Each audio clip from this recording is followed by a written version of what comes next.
it tonight. Love is harder to find for people with autism, but lessons in dating can make all the difference. We are social animals. Our communication is layered with unconscious social cues and unwritten rules about how to act and what to say. For some people with Autism Spectrum Disorder, decoding those rules can be daunting, making social interaction a challenge and dating even more so. A new program in Calgary is offering help. For those who sign up, it's all about learning the language of love. Joanna Remiliotis has our story. My name is Jason Shi, and I'm 21 years old. My name is Robin Jesse, and I'm 26 years old. My name's David Dewar. I'm 28 years old. I am diagnosed with level 2 autism.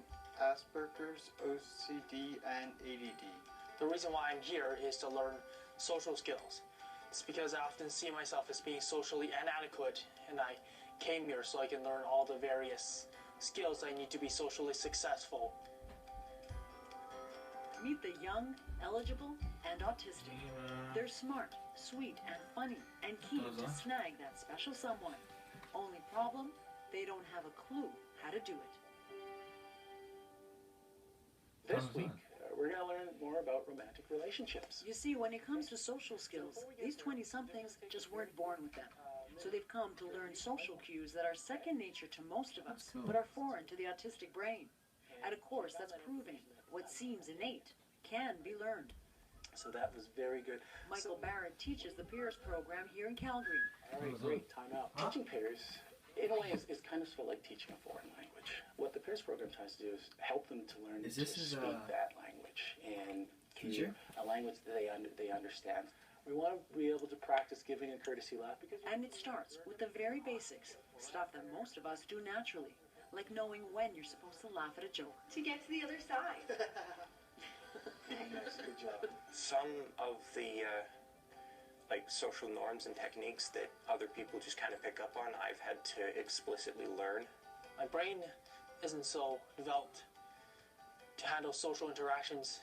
Have you ever asked someone out on a date? No, not at all. Do you want to? Oh yeah, definitely.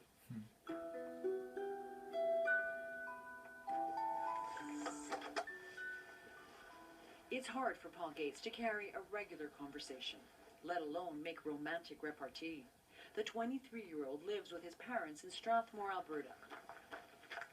He spends a lot of time helping his dad in his machine shop. You know what to do. Nope. That keeps him busy and helps with the isolation. But like other young men his age, he wants more. How do you feel about the whole idea of dating? Well, it feels like I should start while I still can. Why? So I can meet the right kind of girl who's into me and who I'm into more. But to get the girl, Paul needs to, well, talk more. Linda Gates is his mom.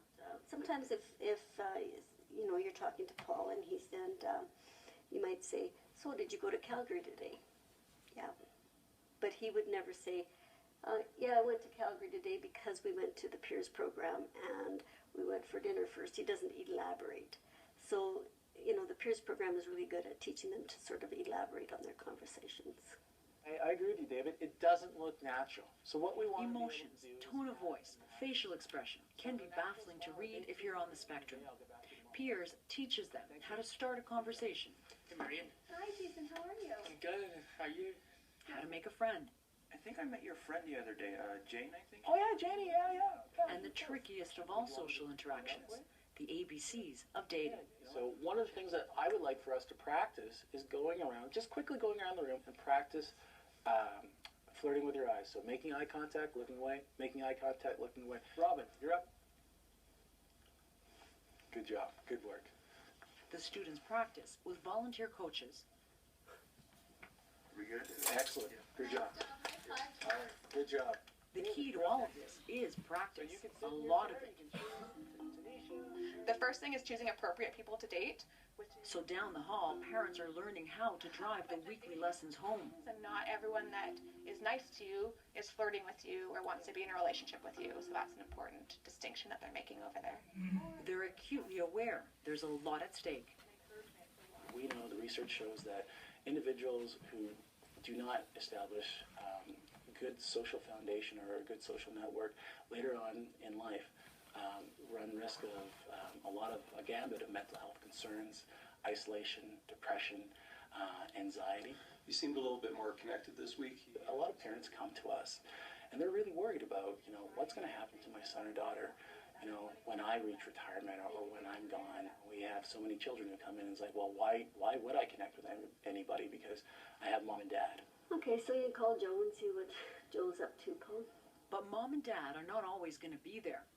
So Paul's homework is that much more important. Hey, Joe. Hi, Paul. How are you? Oh, good. Today, it's to call a family friend to just have a chat. A small step, but critical for Paul to learn how to expand his social network. I'm going to ask how the kids are, Paul. How are the kids?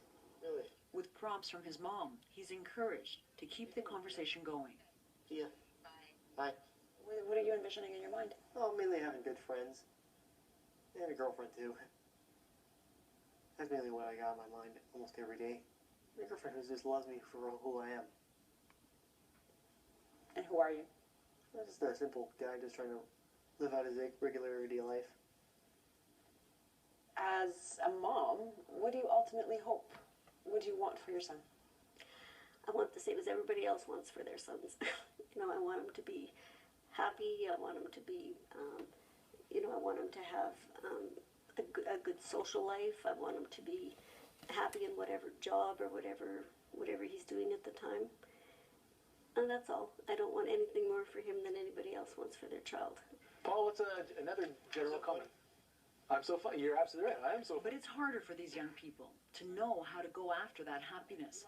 The simplest of things have to be broken down, painstakingly broken down.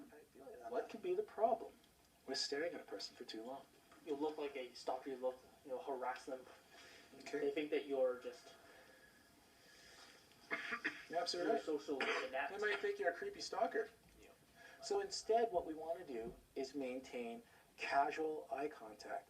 It's a social toolkit that can change their lives. Many come back with that aha moment saying, hey, you know what? I practiced some of these skills and I found that the results are different. So that was their wake-up call. Duncan Thorpe is living proof that the program works. He graduated from Piers last year. Quite simply, it changed his life. He has a job to get to every day. Hey guys. And is getting the hang of being more social. Normally I would just keep it at a very narrow comfort zone. And as I socialized more, even after the program, I feel that it's just expanding my comfort zone. Yeah. Laura Thorpe says her son is a different person. The biggest thing I've seen is confidence. His confidence is enormous now. I mean, he said, I can do this. Those are the words that come out of his mouth rather than, I don't know what to do. Like he would just shrink away. Next meeting is... And Duncan's proudest achievement? A girlfriend. Make no mistake, it's still a work in progress. You have to remember, don't monopolize the conversation. Linda has to remind her son about the rules of dating, but he's in the game. Are you a better boyfriend now? Yeah. If anything, it's only increased how my girlfriend feels towards me, and she's, if anything, she's just amazing. Duncan and Brittany Morrison are like any young couple in love. They've only got eyes for each other. Only now they tell that to each other more often. Brittany is also on the spectrum. So are you guys happy together? Definitely. There's not a day where we just don't want to see each other. Each time I think about it, it just makes me want to see her as soon as possible. And what does Brittany think? What? How about you? I am very, very happy.